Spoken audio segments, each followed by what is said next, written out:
अस्सलाम वालेकुम दोस्तों, मैं गुलजान बलोच, आप देख रहे हैं मेरा यूट्यूब चैनल। दोस्तों, आज वीएफडी के हवाले से एक ऐसी वीडियो लाए हैं जो कि आपके लिए कारआमद हो सकती है। यानी कि वीएफडी को रिस्टोर करके दोबारा मुकम्मल सेटिंग करने वाले हैं। इससे फ़ायदा ये होगा कि अगर ऐसी इन्वर्टर पर आप जाते हैं जहां पर आपको समझ में नहीं आ रहा कि इसमें असल में कहां से इसकी पैरामीटर ख़राब हुए हैं, यानी कि इसकी तमाम तर पैरामीटर जो है ना ऐसे हैं कि वो नॉर्मल नहीं है, तो इस वजह से फिर अंदाज़ा लगाना मुश्किल है कि ये ख़राबी जो उसमें आ रही होती है तो वो कहाँ से आती है। तो उसके लिए बेहतर ये है कि वीएफडी को रिस्टोर करके दोबारा सेटिंग किया जाए। जो इम्पोर्टेंट मेन सेटिंग होगी वही आपको इस वीडियो के अंदर मिलेंगे। रिस्टोरेशन के बाद जो सिचुएशन बनेगी वो भी आपके सामने रखने हैं। देखें, प्रोग्राम बटन दबाएं। सबसे पहले जो रिस्टोरेशन के लिए आपने फैक्ट्री रीसेट करने के लिए P0 में एंटर करना है। P0 में एंटर करने के बाद आपने P0 17 यानी 17 में जाना है। P0 17 में आपने डेटा एंटर करना है। यहाँ पर आपको 0 मिलेगा, इसको 1 करके आपने डेटा एंटर करना है। जैसे आप डेटा एंटर करेंगे आपका वीएफडी रीसेट हो जाएगा, फैक्ट्री इसकी फॉर्मेट हो जाएगी।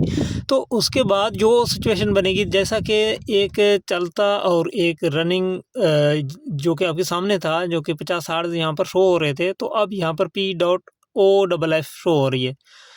तो इसका मतलब ये है, तो अब इसमें ख़राबी तो आ चुकी है, अब ये रन तो नहीं होगा। ये P.OFF का जो फॉल्ट है, पावर ऑफ का, ये अब स्टॉप करने से भी नहीं जाएगा। तो यहाँ पर वोल्ट सब कुछ पूरे आ रहे हैं। तो इसका मतलब क्या है, क्यों ऐसा हुआ है, तो इसमें आपको समझाते हैं। सबसे पहले तो जो फॉल्ट बनती है ना रिस्टोरेशन के बाद, उसकी हल की तरफ आपको बढ़ना है। जैसा कि मेरे सामने P ऑफ का फॉल्ट बन गया, आपके सामने भी अगर P ऑफ का फॉल्ट आ जाए रिस्टोरेशन के बाद, या SP1 का, तो आप क्या करेंगे। देखें प्रोग्राम बटन, उसके बाद PB, देखें ये नोट करते जाएं, ये आपके लिए इंपॉर्टेंट होगी। PB data enter, PB00 data enter, यहाँ पर आपको 1 दिखेगा तो 0 करके एंटर करें। देखें वोल्टेज शो होने लगे हैं और यहाँ पर 50 हार्ट्ज आ गई है। अब पावर ऑफ का जो मसला था वो नहीं आ रहा, अब ये रन भी हो जाएगी। अच्छा, रन तो हो रही है। अब इसमें और क्या जो है फॉल्ट आ सकता है मुमकिन तौर पर रिस्टोरेशन के बाद। अब इसको रन करते हैं तो देखते हैं जी। ठीक है, अंडर वोल्टेज यानी यूवी का ट्रिप दे गया है, यूयू का, नॉर्मली इसको कहते हैं यूयू का फॉल्ट आ गया है, डबल यू का। तो ये फॉल्ट भी रिस्टोरेशन के बाद बन गया। ये वीएफडी बिल्कुल ठीक था पहले। तो ये मसला जो पहले आया पावर ऑफ का, वो तो आपके सामने मैंने हल कर दिया। आपने भी नोट की PB00 के अंदर 1 था, 0 कर दिया, तो वो मसला तो हल हो गया, अब रन तो हो रही है। लेकिन यहाँ पर आपके सामने डबल यू का ट्रिप आ रहा है। तो ये इसको फॉल्ट को ठीक करने के लिए आपने प्रोग्राम बटन दबाना है। फिर से आपने PB पे डेटा एंटर करना है। PB पे डेटा एंटर करने के बाद आपने PB05 की सेटिंग में जाना है। यहाँ पर आप देखेंगे 00 है। इसमें आपने क्या करना है मैं आपको बताता हूँ। यहाँ पर शिफ्ट दबाएं तो सबसे पहले वाली जो 0 है उसको आपने 5 पे करना है, यानी कि 50.00 50 हार्ट्ज यहाँ पर आपने सेट करना है। आपने करना है डेटा एंटर। उसके बाद आपने फिर से रन करना है। देखते हैं, पहले तो ट्रिप हो रही थी और आपने भी चलाना है। अगर जो इशू, ये देखें अभी ट्रिप नहीं हो रही, अभी कंटिन्यू चल रही है। अच्छा, अब जो आपके सामने कोई प्रॉब्लम बन जाए तो उसकी सलूशन के लिए आप उसको लेकर यूट्यूब पर सर्च कर सकते हैं। ज़्यादातर चांस ये है कि वो आपके फॉल्ट्स नहीं बनेंगे इस तरह जब आप सेटिंग करेंगे। जो मैंने सेटिंग कर दिया, ज़्यादातर वो जो है मसले नहीं बनेंगे। ये हो सकता है कि आपकी वोल्टेज ज़्यादा हो तो PB04 की जो सेटिंग है वो आपके वोल्टेज के मुताबिक ना हो, यानी कि नॉर्मल रिस्टोरेशन के बाद ये 80 पे होता है। तो इसको आपने अपने वोल्टेज के मुताबिक अप डाउन ज़रूर करके चेक करना है, यानी कि 10% ज़्यादा, 10% 80 से कम, या 5% ज़्यादा, 5% कम। इस तरह जब आप चेक करेंगे तो एक ऐसी वैल्यू पर आ जाएगा जिस तरह आप जहाँ आप देखेंगे कि आपका ट्यूबवेल सही चल रही है या जो भी चीज़ आप आगे से चला रहे हैं।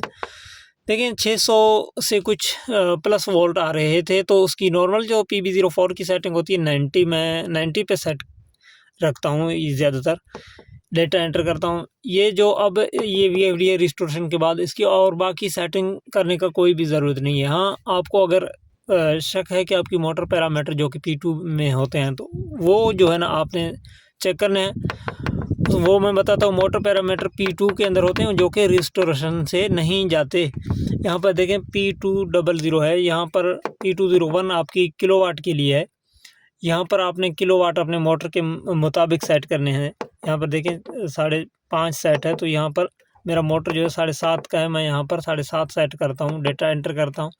इसके अलावा मोटर की वोल्टेज जो है बाकी आरपीएम P203 के अंदर होते हैं। ये देखें 1440, अगर आपकी 2850 आरपीएम की है, यहाँ पर आपने अपने मोटर के मुताबिक सेट करना है।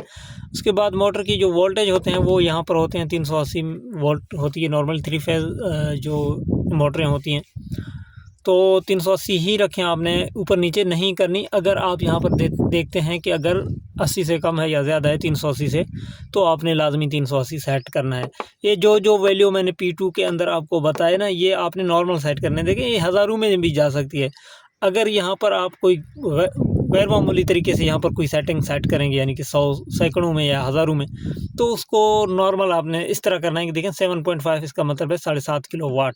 तो अपने मोटर के मुताबिक प्लीज़ यहाँ पर सेट करेंगे तो आपको परेशानी नहीं होगी। उसके बाद P202 की जो सेटिंग है, ये आपके आउटपुट मोटर की जो हार्ड्स हैं यहाँ पर सेट होते हैं, ये भी 50 आपने रखनी है। ये देखें रिस्टोरेशन के बाद जो भी सेटिंग की करेक्शन आपने करनी है, दुरुस्तगी आपने करनी है, तो इस तरह कर लें। तो P203 जो है ना, ये भी आपकी मोटर आरपीएम है, ना कि ये लाखों में ले जाएं। यहाँ पर भी आप कोई नॉर्मल जो है ना रेंज सेट करें, जो कि 1460 या 2850 होती है भाई। और इसके अलावा P204 की सेटिंग ये भी जो है ना हज़ारों तक हो सकती है। यहाँ पर भी आपने 380 ही सेट करनी है, क्योंकि आप मोटरें जो है ना 380 की ही होती हैं। अगर 220 आप ले रहे हैं तो आप यहाँ पर 220 भी कर सकते हैं। इसके अलावा बाकी जो P205 है, ये एम्पेयर है, मोटर के एम्पेयर लिमिट है। इससे आगे फिर आपका मोटर ट्रिप हो जाएगा। ये आपकी P201 के साथ जो है ना एडजस्ट हो जाते हैं। इसको मैं यहाँ पर कम करूँ तो एम्पेयर खुद ब खुद कम हो जाएंगे, तो अलग से एम्पेयर को सेट करने का आपको ज़रूरत नहीं है। तो यहाँ पर आप देख सकते हैं कि ये रिस्टोरेशन के बाद जो सेटिंग थी वो मैंने आपके सामने कंप्लीट कर दी। बाकी इसमें मास्टर सेटिंग जो PE की होती है, अगर उसमें कोई प्रॉब्लम है तो उसका PE का मुकम्मल सेटिंग का लिंक आपको डिस्क्रिप्शन में मिल जाएगा, और वो वीडियो ज़रूर देखें PE के हवाले से। वो उसकी नॉर्मलिटी वहाँ से आप सेट कर सकते हैं। बाकी जो भी सेटिंग रिस्टोरेशन के बाद इम्पोर्टेंट थी वो मैंने आपके सामने रख दी है। बाकी P1 बाकी जो ग्रुप्स हैं PB में जो सेटिंग्स हैं वो आपने चेंज नहीं करने। PB04 और PB05 की सेटिंग आपने सेट करनी है। और उसके अलावा अगर ज़्यादा वोल्ट आपके आ रहे हैं तो PB07 की सेटिंग आप 150 पे कर सकते हैं, नहीं तो आपका मोटर बंद नहीं होगा भाई। PB07 की सेटिंग रिस्टोरेशन के बाद 130 पे आती है, तो ये आपने 150 पे करना है, ताकि आपकी मोटर स्टॉपिंग में कोई प्रॉब्लम ना हो।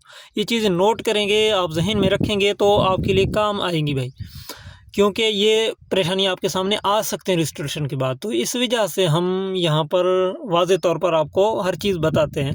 जैसा कि अभी इसका भी जिक्र हमने कर दिया कि ये अगर आप PB07 की सेटिंग 150 पे नहीं करेंगे, ऊपर से आपकी वोल्टेज 700 से ज़्यादा होगी, तो आपकी मोटर स्टॉपिंग में प्रॉब्लम आ सकती है। तो ये चीज़ हुई। और PB04 भी मैंने आपको समझाया कि ये आप 5-5, 10% जो है ना ऊपर नीचे करके अपने हिसाब से सेट कर सकते हैं। और लाजमी तौर पर PB05 की सेटिंग आपने 50 पे रखना है, नहीं तो आपका मोटर का ट्रिप जो UU का ट्रिप है वो आपकी जान नहीं छोड़ेगी। और बाकी ये PB00 की सेटिंग है, ये आपने 0 पे रखना है। और PB01 की सेटिंग है, ये नॉर्मली 1 होता है रिस्टोरेशन के बाद। अगर आप आउटपुट में सिर्फ 2 तारें लेते हैं तो ये अगर 1 होगा तो SP0 का फॉल्ट आ सकता है। तो ये भी नोट करें, यहाँ पर SP0 की सूरत में यहाँ पर आके ये 0 करके एंटर करें, ताकि ये जो प्रोटेक्शन है बंद हो जाए और आप सिंगल फेस 2 तार आउटपुट में चला सकें। इसके अलावा बाकी जो भी सेटिंग है इसमें ये सब नॉर्मल है। ये PB02 और 3 में आपको चेंजिंग करने की ज़रूरत नहीं है, और 6 में भी नहीं है, और 8 में भी नहीं है। बाकी आगे जो भी पैरामीटर हैं वो रिस्टोरेशन के बाद आपको चेंज करने की ज़रूरत आपको नहीं है। तो आज की ये वीडियो इस हवाले से थी कि अगर VFD आपकी समझ में ना आए तो रिस्टोर करके ये जो मैंने आपके सामने सेटिंग कर दी है, ये सेटिंग कर लें, तो आप VFD को दोबारा रन करेंगे तो आपका VFD बिल्कुल ठीक चलेगा। ये एक VFD को सेटिंग करने का, VFD को ठीक करने का एक आसान और अच्छा तरीका है, जो कि VFD को रिस्टोर करके दोबारा से सेटिंग करना।